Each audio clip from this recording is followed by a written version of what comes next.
Welcome to news watch. ముందుగా headlines చూద్దాం. భక్తి శ్రద్ధలతో వైభవంగా కోటలో శ్రీ సత్యమ్మ తల్లి గంగ జాతర. మాజీ మంత్రి సత్యవతి రాథోడ్ ను యశోద ఆసుపత్రిలో పరామర్శించిన కేటీఆర్. జూన్ 1వ తేదీ నుంచి థియేటర్ల బంద్ అనేది మీడియా సృష్టించింది.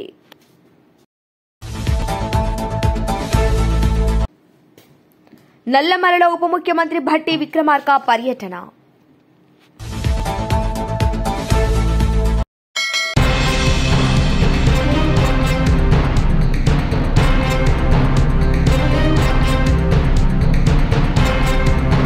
నాగూర్ కర్నూలు జిల్లా అచ్చంపేట నియోజకవర్గం బల్మూర్ మండలం గట్టుతమ్మన్ గ్రామంలో 220/33 kV సబ్స్టేషన్ కు భూమి పూజ చేశారు గౌరవ రాష్ట ఉప ముఖ్యమంత్రి భట్టి విక్రమార్క, రాష్ట ఎక్సైజ్ పర్యాటక శాఖ మంత్రి జూపల్లి కృష్ణారావు, స్థానిక మేయర్ చిక్కుడు వంశీకృష్ణ.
రాష్ట్రం ఏర్పడిందో దాన్ని పూర్తి చేయడానికి ఒక్కొక్కటిగా పనిచేసి వస్తున్నారు. ఈ రోజు ఈ ప్రాంతానికి రైతులకు సంబంధించిన సబ్స్టేషన్స్ ఫౌండేషన్ కావచ్చు, కానీ 13 సబ్స్టేషన్స్ ఒకేసారి ప్రారంభోత్సవం చేసుకోవడం అనేది తెలంగాణ రాష్ట్రంలో తెలంగాణ ఏర్పడిన తర్వాత నాకు తెలిసి ఇదే మొదటిసారి నేను అనుకుంటా ఉన్నా. 6 రోజులు తిరగకముందే మళ్ళీ అంతటి మంచి కార్యక్రమానికి ఈరోజు దూకుతున్నామని నేను ఇప్పుడే దూకుతుండో ఏమైనా మొత్తం రాష్ట్రంలో డాక్టర్ వంశీకృష్ణ ముఖ్యమంత్రి మంత్రులతో కలిసి మన ప్రాంతానికి అభివృద్ధి పనులు చేయడానికి సహకరిస్తాను. ఇప్పుడు ఉప ముఖ్యమంత్రి గారిని మన ఎమ్మెల్యే చెప్తాను. ఆమె కవిత గారు ఆమె ఒక స్టేట్మెంట్ ఇచ్చారు. కేసీఆర్ గారి దగ్గర దెయ్యాలు ఉన్నాయి, ఆ దెయ్యాల వల్ల 4,50,000 ఇళ్లు కట్టించడం అంటే 10 ఏళ్లు కూడా నువ్వు 4 ఇళ్లు కూడా కట్టించలేకపోవచ్చు. ఇది పేదవాళ్ళ కోసం మేము ఆలోచన చేసే కార్యక్రమం. 10 ఏళ్లు పాపం ఈ బల్మూరు మండలంలో కానీ లేకపోతే ఈ శాసనసభ నియోజకవర్గంలో ఉన్నటువంటి బిడ్డలు కానీ చదువుకుంటున్నటువంటి పాఠశాలలు, రెసిడెన్షియల్ పాఠశాలలు, తల్లిదండ్రులు బిడ్డ బాగా చదువుకోవాలన్నా కళాశాలకి రెసిడెన్షియల్ స్కూల్ పంపిస్తే 10 ఏళ్ళండి పాపం వాళ్ళు తినే తిండికి కానీ వాడుకునే సబ్బుకి కానీ నూనెకి కానీ రూపాయి పెంచలే. మిగతా శాఖల్లో మాత్రం పెరిగిన ధరలకు అనుగుణంగా పెంచుకుంటూ వచ్చారు, దీనికి మాత్రం పెంచలేదు. మేము రాగానే 40% డైట్ ఛార్జెస్ పెంచాం, 200% కాస్మెటిక్ ఛార్జెస్ పెంచాం. ఎవరి కోసం?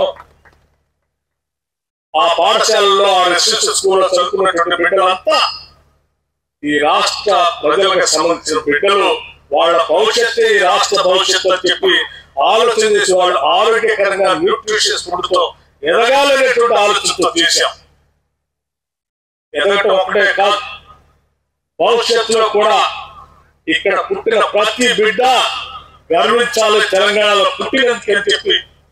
తెలంగాణలో పుట్టలేకపోయామనేటువంటి బాధ మిగతా రాష్ట్రాల్లో అనుకునేంత స్థాయిలో ఈ రాష్ట్రంలో విద్యా వ్యవస్థను బాగు చేయాలనేటువంటి ఆలోచనతోనే young India integrated residential schools ని ఒక్కొక్క స్కూల్ 200 కోట్ల రూపాయలతో ఈ రోజు స్టార్ట్ చేస్తా ఉన్నాము. ఈ రాష్ట్రంలో ప్రతి శాసనసభ నియోజకవర్గంలో ఒక స్కూల్ మొట్టమొదటిగా స్టార్ట్ చేస్తున్నాం. అచ్చంపేట శాసనసభ నియోజకవర్గంలో కూడా మొదలు పెట్టాం. ఇంగ్లీష్ మీడియం, ఇంటర్నేషనల్ స్టాండర్డ్, మంచి nutritious food, sports, SC, ST, BC, minority, OC అన్ని వర్గాల సంబంధించిన పిల్లలంతా ఒక ఉమ్మడి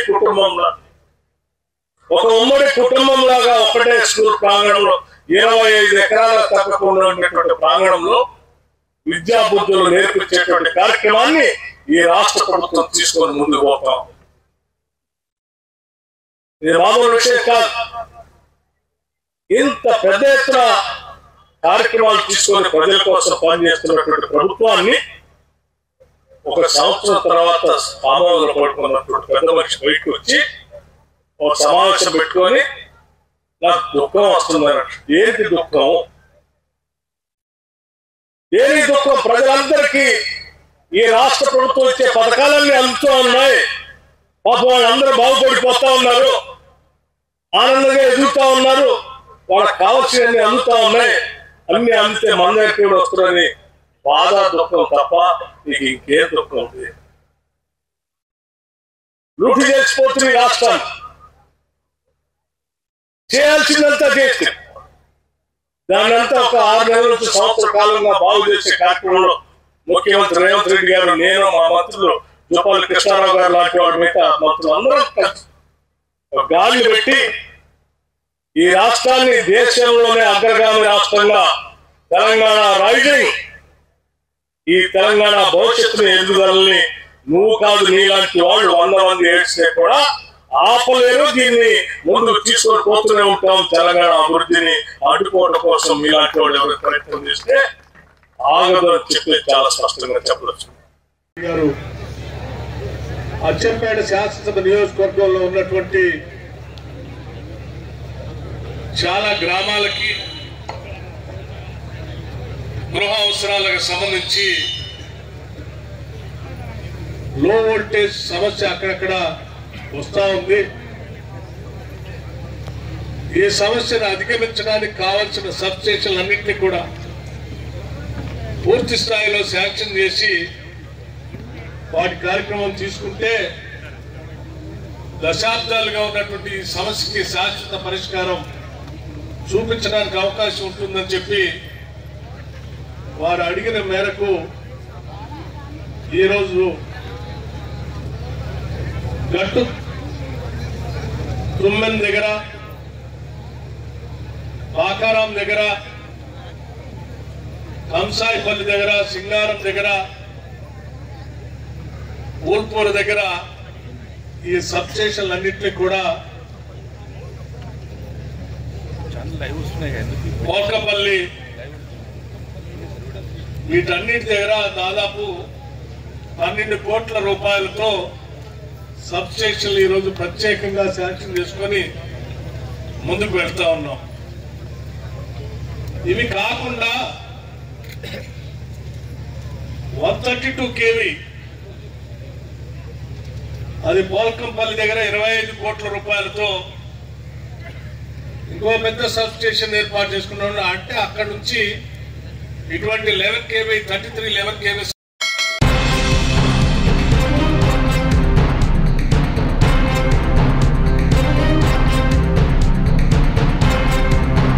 మాజీ మంత్రి సత్యవతి రాథోడ్ను యశోద ఆసుపత్రిలో పరామర్శించారు కేటీఆర్.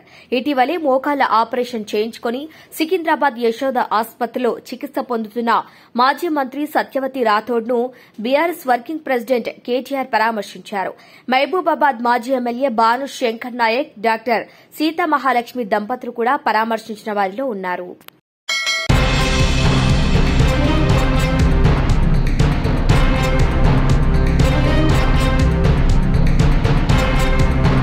జూన్ 1వ తేదీ నుంచి థియేటర్ల బంద్ అనేది మీడియా సృష్టించిందే. మాలో మాకే అయోధ్య లేదు. మొన్న అరవింద్ ప్రెస్ మీట్ పెట్టారు. ఈ రోజు నేను, కళ్యాణ్ సినిమా ఆపే దమ్ము ధైర్యం ఎవరికీ లేదు. ప్రభుత్వానికి ఎవరో తప్పుగా సమాచారం ఇచ్చారు. ప్రముఖ నిర్మాత తెలంగాణ ఎఫ్డీసీ చైర్మన్ దిల్ రాజు తెలిపారు. ఏమని ఇచ్చారు? ఎగ్జిబిటర్స్ లెటర్ ఛాంబర్కి మాకు ఇలా పర్సంటేజ్ విధానం కావాలి. ఈ పర్సంటేజ్ విధానం కోసం డిస్ట్రిబ్యూటర్లు కానీ ప్రొడ్యూసర్లతో కానీ మాకు మీటింగ్ పెట్టండి. ఆ మీటింగ్లో మేము అనుకుంది జరగకుంటే మేము జూన్ 1 నుంచి థియేటర్లు బంద్ చేస్తాం. ఇది అక్కడ సారాంశం. కానీ బయటికి ఎలా వచ్చింది? జూన్ 1 నుంచి థియేటర్లు బంద్. వాళ్ళందరికీ మీటింగ్ జరగాలి కదా. ఇప్పుడు ప్రభుత్వంలో మనం ఎన్నో చూస్తాం, స్ట్రైక్లు అంటారు. స్ట్రైక్లు అన్నప్పుడు ఏం చేస్తారు? వాళ్ళకు వీళ్లకు మీటింగులు జరుగుతాయి, అక్కడ సొల్యూషన్ వెతుకుతారు. స్ట్రైక్లకు వెళ్ళాలని చెయ్యాలని ఎవరు కోరుకోరు. ఇది కూడా అలాంటిదే. కానీ అలా బేస్ లేకుండా జూన్ 1 థియేటర్లు బంద్ అనేది బయటికి స్ప్రెడ్ చేశారు. అక్కడ ఎగ్జిబిటర్స్ కానీ ఛాంబర్ కానీ ముందుకొచ్చి ఖండించకపోవడం తప్పు. సో ఎవరి దారిన వాళ్ళు, అంటే మా సినిమా ఇండస్ట్రీలో మీ అందరికి తెలిసిందే, ఎవరి దారి వారిదే. మన అరవింద్ గారు ప్రెస్ మీట్ చేశాడు, ఈరోజు నేను చేశాను. మేమందరం కూర్చొని కదా ప్రెస్ మీట్ చేయాలి. ఇండస్ట్రీకి సంబంధించిందంటే మేమందరం, మమ్మల్ని పెద్దలు అంటారు, మాకు రెస్పాన్సిబిలిటీ ఇస్తారు. కానీ మా దాంట్లోనే మేమందరం కూర్చొని మాట్లాడడానికి భయం, ఎవరు మాట్లాడితే ఏది ఎలా వెళ్తుందని. సో ఆ జూన్ 1 అనే టాపిక్ అలా వస్తే బయటికి మట్టుకు జూన్ 1 థియేటర్లు బంద్ అని స్ప్రెడ్ అయిపోయింది. అక్కడి వరకు జరిగింది. తర్వాత డిస్ట్రిబ్యూటర్స్ మీటింగ్ జరిగింది. డిస్ట్రిబ్యూటర్స్ మీటింగ్లో వాళ్ళు నిర్ణయాలు తీసుకున్నారు. లేదు లేదు ఇలా కుదరదు, మా ప్రాబ్లమ్స్ మాకున్నాయి కాబట్టి జూన్ 1 నుంచి థియేటర్లు కంటిన్యూ అవ్వాలి, మేము సినిమాలు రిలీజ్ చేస్తాం, మాకెవరు థియేటర్లు ఇస్తే వాళ్ళకి ఇస్తాం. ఎందుకు ఈ రోజు వరకు నాకు తెలిసి కోవిడ్లో తప్పితే ఎప్పుడు సినిమా థియేటర్లు ముయ్యలేదు నాకు తెలిసి. మీకేమైనా తెలిసి ఉంటే చెప్పండి సార్, అప్పుడేదో థియేటర్లు మూసారని. ఈ రోజు వరకు కోవిడ్లో తప్పితే ఎప్పుడు థియేటర్ క్లోజ్ చేయరు. సినిమాలు రిలీజ్ ఉంటే సినిమాలు వేసుకోవాలనుకుంటారు ఎగ్జిబిటర్, మూసుకుంటే వాళ్ళకే నష్టం. ఆ రోజు ఆ మీటింగ్లో ఇంకొకటి కూడా నేను అండర్లైన్ చేసే వాళ్ళకి, 56 రోజులు మేము షూటింగ్లు ఆపాం, మేము ఏమీ సాధించలేకపోయాం. నిర్మాతలుగా ఏదైనా సాధించగలిగితే నిర్మాతలే సాధించాలి. ఎందుకు? ఎవ్రీవేర్ మేమే ఉంటాం కాబట్టి. మాకే ధైర్యం లేదు, మీరు ఎక్కడికి వెళ్ళి అవుతారో అది సాధ్యం కాదు అంటే వాళ్ళందరూ ఏకీభవించడం జరిగింది. తర్వాత స్ప్రెడ్ అయింది.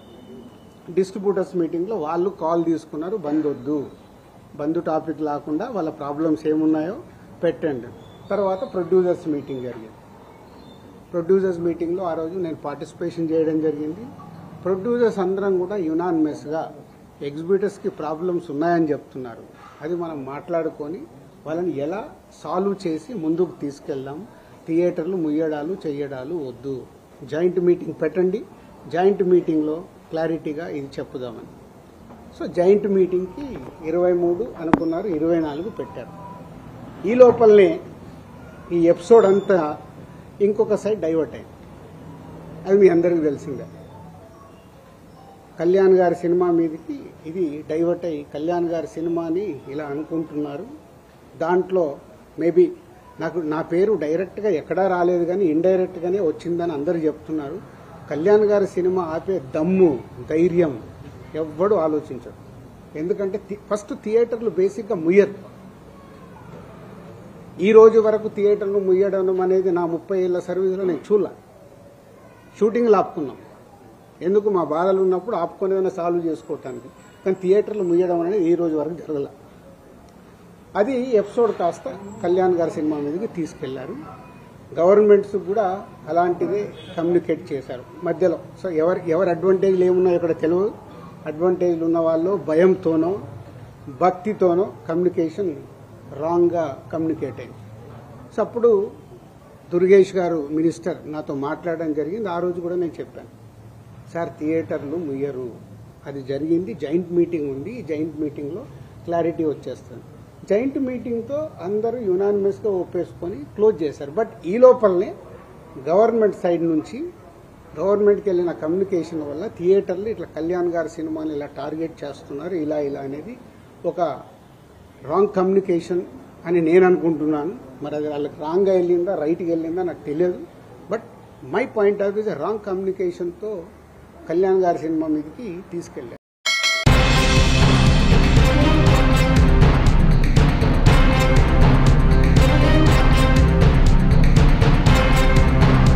ఇందల్వాయి కొనుగోలు కేంద్రాల్లో తడిసిన ధాన్యాన్ని పరిశీలించారు బీజేపీ జిల్లా అధ్యక్షుడు దినేష్ కులచారి. జిల్లాలో ఇంకా 3.4 లక్షల ఎకరాల ధాన్యం కొనుగోలు కేంద్రాల్లో పేరుకుపోయిందని అన్నారు. జిల్లా యంత్రాంగం అలసత్వంలో అకాల వర్షంతో అష్టకష్టాలు పడుతున్న అన్నదాతలను ఆదుకోవాలని కోరారు. నెల రోజులుగా కొనుగోలు కేంద్రాల వద్ద రైతులు పడిగాపులు దాస్తున్నారన్నారు. ఇక ప్రపంచ సుందరిల పోటీలో నిర్వహిస్తున్న సీఎం రైతుల బాధలు కనబడటం లేదా? గత 3 రోజులుగా అకాల వర్షాలు కురుస్తుంటే సీఎం కొనుగోలుపై సమీక్ష చేయకపోవడం సిగ్గుచేటని విమర్శించారు. స్థానిక ఎమ్మెల్యే భూపతి రెడ్డి పెళ్లి పేరెంటాలకు తిరగటం కాదు, కొనుగోలు కేంద్రాల్లో రైతన్న బాధలు చూడాలని అన్నారు.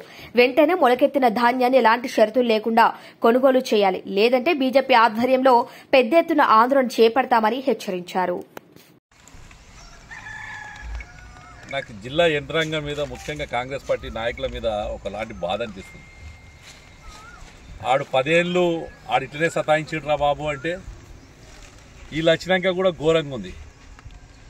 ఎందుకు కొనుగోలు చేయలేదు? ఇది 10-15 రోజులే కోసి పోతే ఒక్కొక్క లారీ 20 రోజులు ఉంటుంది. ఆడ 12 లక్షల మెట్రిక్ టన్నులు ఈ జిల్లాలో పంట వచ్చిందని చెప్పి స్పష్టంగా జిల్లా యంత్రాంగం చెప్పింది. ఇవ్వనటి వరకు అంటే నిన్న సాయంత్రం వరకు 8,60,60,000 మెట్రిక్ టన్నులు కొన్నారు. ఇంకా 3 లక్షల సుమారు 30 నుంచి 40 వేల మెట్రిక్ టన్నులు పంట రోడ్ల మీద ఉంది. మరి ఏం చేస్తున్నట్టు? పెద్ద పెద్దగా చెప్తున్నారు, అందాల పోటీలు నిర్వహిస్తున్నాము, అది నిర్వహిస్తున్నాం, ఇది నిర్వహిస్తున్నాం అని చెప్పి. మరి అంత చేసిన వాళ్ళు ఈ పంట ఎందుకు కొట్టలేరు? బోనస్ గంగలవాడని ఇలా పండించుకున్న పంటకు ధర దిక్కు లేదు. ఇదే తాండాకు సంబంధించిన ఒక రైతు లారీ వేసి పంపిస్తే 20 రోజులు లారీ ఉందట. నిన్న ఆ సొసైటీ సీఈఓ దగ్గర లారీ పెట్టుకొని కూర్చున్నాడట. 20 రోజుల తర్వాత లారీ వాపస్ వచ్చింది. 8 కిలోలు, క్వింటాల్కి 8 కిలోల కడత ఇక ఈడ తీసారు. నేను అడుగుతున్నాను, అయ్యా కలెక్టర్ గారు, ఏమైంది? యంత్రాంగం ఏమైంది? కొత్తగా కాదు కదా, పంట కొనుడు కొత్తగా కాదు కదా, ఎంతుందో మీకు తెలుసు కదా. 10 రోజుల నుంచి ఆ అధ్యక్రమం వేసిన ఆయన 10 రోజుల నుంచి పండించిన పంటను ఆన్నే పెట్టుకొని దాన్ని రోజు అటు ఇటు దింపుకుంటే ఇంటి పాది ఈడు ఉంటే అడిచ్చే బోనస్ ఏం సరిపోతుందని అడుగుతాను నేను. ఇవాళ ఫస్టే కొన్నావు అనుకో, పచ్చి మీద తీసుకపోయినా కానీ రైస్ మిల్లోడు 2 కిలోలో 3 కిలోల కర్త తీసుకొని అతనే ఇస్తుడే కదా. నువ్వేదో బోనస్ ఇస్తా అని చెప్పి రైతులు లాగం చేసుడు. కాకపోతే ఇది ఏంది? ఇది ఇందల్వాయి విలేజ్. ఈడ చాలా మటుకు పంట పోయిందని సంతోషంలో ఉన్నట్టు మేము రూరల్లా. కానీ దుర్మార్గంగా మొదటిసారి కొనుగోలు కేంద్రాలు కాంగ్రెస్ పార్టీ నాయకులకు, కార్యకర్తలకు అని చెప్పి ఇప్పటి వరకు చాలా సంవత్సరాల నుంచి నేను కూడా రాజకీయాల్లో ఉన్నా, ఒక 20-30 ఏళ్ళ నుంచి ఉన్నా. కొనుగోలు కేంద్రాల్లో ఎప్పుడు కూడా రాజకీయాలు ఉండకపోతుండే. సొసైటీ వాళ్ళు కొంటారు, లేకపోతే ఐడీసీఎంఎస్ వాళ్ళు కొంటారు, ఐకేపీ వాళ్ళు కొంటారు అనుకుంటుంది. మొదటిసారి చూస్తున్నా అటు సుదర్శన్ రెడ్డి, ఇటు భూపతి రెడ్డి ఇద్దరు తమ కార్యకర్తలకు కొనుగోలు కేంద్రాలు కావాలట. అదేందో విచిత్రంగా చెప్తుంది. ఈ పంట నష్టపోయిన ఈ రైతుకు ఎవరు కాపాడతారు చెప్పు? ఈ రైతుకు మొలకలెత్తినాయి. దీనికి పంటకు ఆయన కష్టపడుకొని పంట పండించుకొని ఇలా ఎవరు కాపాడాలి చెప్పు? దీన్ని అతన్ని ఎవరు కాపాడాలి? భూపతి రెడ్డి కాపాడతాడా? సుదర్శన్ రెడ్డి కాపాడతాడా? రేవంత్ రెడ్డి కాపాడతాడా? ఎవరు కాపాడతారు? సొసైటీలు అడిగితే డీసీసీ బ్యాంక్ అడిగినా, ఐడీసీఎంఎస్ అడిగినా ఫస్ట్ టైం చూస్తున్నానే మా చరిత్రలో, ఇండియాలో చరిత్రలో మమ్మల్ని పక్కకు పెట్టి ఐకేపీలకి ఇయ్యూరి ఇలా రైతు ఉత్పత్తిదార సంఘాలని చెప్పి అటు దరిపల్లి కానీ, ఇటు డిచ్పల్లి కానీ, అటు జక్రాన్పల్లి కానీ కొన్ని దగ్గర రైతు ఉత్పత్తిదార సంఘాలు పెట్టుకొని వాళ్ళు కూడా కొంటుర్రి. వాళ్ళకి ఇయ్యలేదు సార్ రాజకీయం చేయవచ్చు. అలా అన్ని పార్టీలలో ఉంటారు రైతుల్లా. అన్ని పార్టీలోకి ఇచ్చిన కాంగ్రెస్ వాళ్ళకి ఇచ్చుకుంటాం. నేను ఇవాళ కలెక్టర్ గారికి చెప్తున్నాను, 4-5 రోజులే కంటిన్యూషన్ వర్షం పడుతుంది. ఒక్క జిల్లా అధికారి, ఈ సంబంధించిన అధికార పార్టీ నాయకులు నిన్న పీసీసీ అధ్యక్షుడు బర్త్డేలో తిరిగేదేదో గిడ తిరిగితే మంచిగా. మహేష్ మనోడే తిరిగితే గిడ తిరిగి రైతులను ఆదుకుంటే వాళ్ళు కడుపు చల్లకుండా అని చెప్పి మహేష్కే దీవిస్తారు కదా. నేను ప్రభుత్వాన్ని డిమాండ్ చేస్తున్నా, అలా జిల్లా యంత్రాంగం డిమాండ్ చేస్తున్నా. చాలా జరిగింది, ఇంకా స్పందించలేని పరిస్థితి. 8 లక్షలు క్వింటాలు కొన్నాం అని చెప్పి రూమ్లో వాడితే వదిలేది లేదు. డీసీఓ గారు, జాయింట్ కలెక్టర్ గారు, కలెక్టర్ గారు, సివిల్ సప్లై ఆఫీసర్స్ అందరూ బాధ్యత వహించాలి. ఈ రైతుకు న్యాయం చేసేదాకా వదిలేది లేదు. ఎవరైనా సరే, అది ఎమ్మెల్యేకైతే ఆ ఇద్దరు ఎమ్మెల్యేలకి ఇక్కడ గెలిచిన ఇద్దరు కాంగ్రెస్ ఎమ్మెల్యేలు ఎంత తక్కువ మాట్లాడకూడదు మంచిది అంటారు రైతులే. చాలామందిని చూసిరు వాళ్ళు.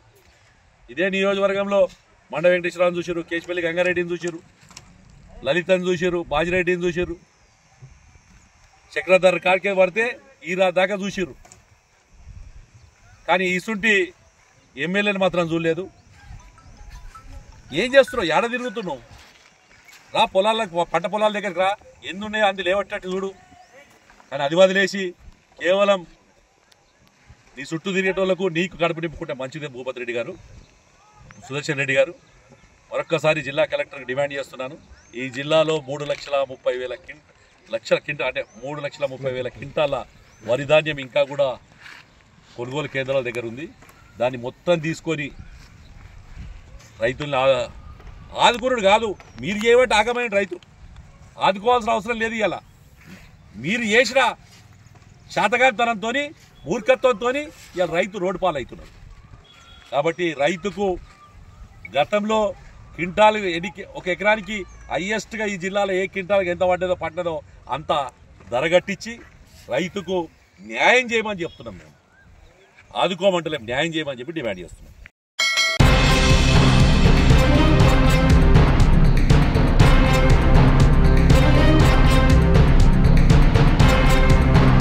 సినీ ఇండస్ట్రీ వివాదంపై నిర్మాత దిల్ రాజు స్పందించారు. గేమ్ చేంజర్ విడుదలైన తొలి రోజే పైరసీ వచ్చిందని, ఆ పైరసీ చేసింది మరో నిర్మాత కావచ్చన్నారు. ఇండస్ట్రీలో కొందరు నీచంగా ప్రవర్తిస్తున్నారని అన్నారు. ప్రస్తుతం అత్యధిక సినిమాలు పర్సెంటేజ్ విధానంలోనే ఆడుతున్నాయన్నారు. సినీ రంగంలో యూనిటీ లేదని, అందరూ కలిస్తేనే సమస్య పరిష్కారం అవుతుందన్నారు. తమకు 2 రాష్ట్రాల ప్రభుత్వాలు ముఖ్యమే అన్నారు.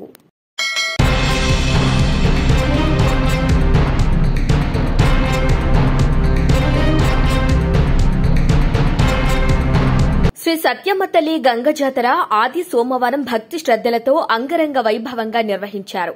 ఆదివారం ఉదయం అభిషేకం, కుంకుమార్చన, మహానివేదన, ప్రత్యేక అలంకరణ.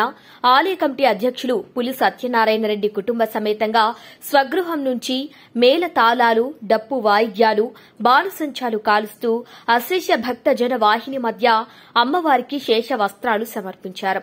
సాంప్రదాయం ప్రకారం శాలివాహనుల ఇంటి నుండి అమ్మవారిని తయారు చేసి నడివీధిన నిలిపి ప్రత్యేక పూజలు చేసి గ్రామ పురవీధుల్లో ఊరేగింపు చేశారు. గండబోయినపల్లి గ్రామం నుండి కాక ఇతర గ్రామాల నుండి అధిక సంఖ్యలో మహిళామణులు ఆషాఢీల రంగం అమ్మవారు పూనకంతో భవిష్యవాణి చెప్పారు. గంగమ్మ తల్లి దగ్గర గావుగూడు కార్యక్రమం నిర్వహిస్తారు. అనంతరం గంగమ్మ తల్లిని ఊరు పొలిమేర దాటిస్తారు. గంగ జాతరకు ఎమ్మెల్యే నల్లారి కిషోర్ కుమార్ రెడ్డి ప్రత్యేక ఆహ్వానితులుగా శ్రీ సత్యమ్మ తల్లి ఆలయానికి హాజరై ప్రత్యేక పూజలు నిర్వహించారు. అంతకుముందు ఆలయ కమిటీ అధ్యక్షులు పులి సత్యనారాయణ రెడ్డి, ఆలయ కమిటీ సభ్యులు ఎమ్మెల్యేకి పూర్ణ కుంభంతో స్వాగతం పలికి అమ్మవారికి వస్త్రాలు సమర్పించారు. ఆలయంలో దర్శనం చేయించి ప్రత్యేక పూజలు నిర్వహించారు. అనంతరం ఆలయ అధ్యక్షుడు పులి సత్యనారాయణ రెడ్డి ఏర్పాటు చేసిన విందులో పాల్గొన్నారు.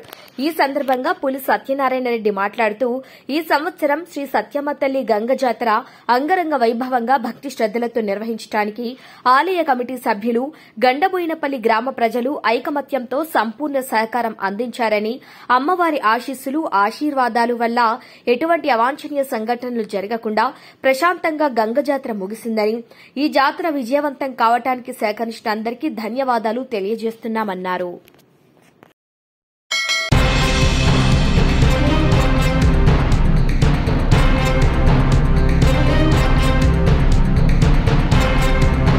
పిలాయిపల్లి కాలువను పెద్దగూడెం ఛానల్ నుండి జగత్పల్లి నారాయణగిరికి 3 కిలోమీటర్లు నడుచుకుంటూ రైతులు అధికారులతో కలిసి సందర్శించారు భువనగిరి ఎమ్మెల్యే కుంభం అనిల్ కుమార్ రెడ్డి. భువనగిరి ఎమ్మెల్యే కుంభం అనిల్ కుమార్ రెడ్డి రైతుల సంక్షేమమే దేశంగా ప్రభుత్వం నుండి 500 కోట్ల నిధులతో సుమారు 70,000 ఎకరాలకు నీరందించే విధంగా పనులు ప్రారంభిస్తున్నామని తెలిపారు. జూన్ వరకు రైతులకు నీరు అందే దిశగా పనులు ప్రారంభిస్తున్నామని కూడా అన్నారు. ధర్మారెడ్డి, పిలాయిపల్లి, బూనాదిగానే కాలువలకు నీరు అందిస్తామని అన్నారు.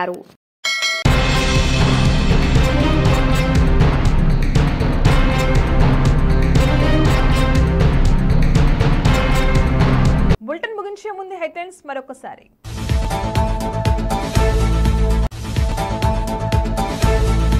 భక్తి శ్రద్దలతో వైభవంగా కోటలో శ్రీ సత్యమ్మ తల్లి గంగ జాతర.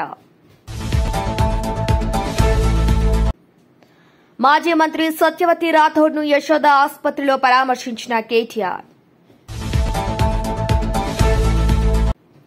జూన్ 1వ తేదీ నుంచి థియేటర్ల బంద్ అనేది మీడియా సృష్టించింది.